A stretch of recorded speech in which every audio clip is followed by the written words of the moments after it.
everyone, I'm Jacqueline, and welcome to Stay at Home Crafts. I wanted to take a moment to let you all know I miss seeing you in the teen space and in the teen programs. And I thought you all might be getting bored, so I thought I would come up with some simple crafts you can do from home. And today, the first craft I want to show you is how to make some washer jewelry. So there's all kinds of washers that you can use. I found this big one, and there's other ones as well. So I found this size of washer, and this big one here, and some smaller ones. So I thought we would make these together. It's really simple and easy to do. So the first thing you do is decide which washer you're gonna wanna use. So I'm gonna start with this big one here. If you had some paint, you could use that, but a lot of people don't have paint just laying around. So you can use nail polish. I'm gonna put it on something so I don't get it on the table or anything. But you're gonna put on the nail polish on the washer. And you wanna put a lot on there, almost like where you're pouring it on. But you don't wanna pour it on because that'll just make a big mess. And cover all the silver that you got there. Okay. And you're gonna wanna let that dry overnight. To speed things up a little bit though, we're gonna just go ahead and use one that's already dry. So I found this nice blue one. And the second thing we're gonna do is decide what kind of cord we're gonna use. You can use different kinds of cord. If you have some stretch cord, you could use that, or you could just use some natural cord, or you can use embroidery thread. So the next thing we're gonna do is kind of measure our cord out.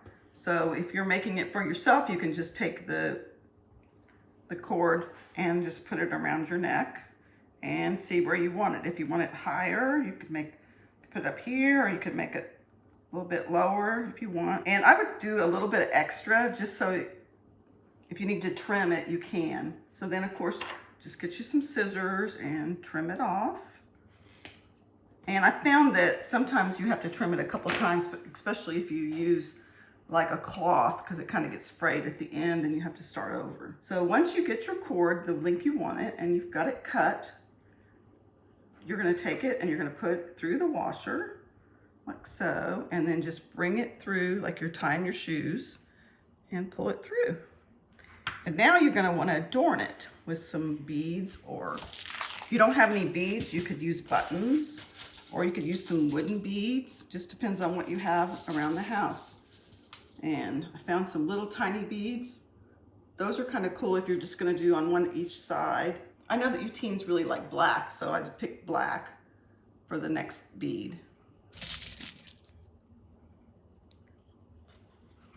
So, some pretty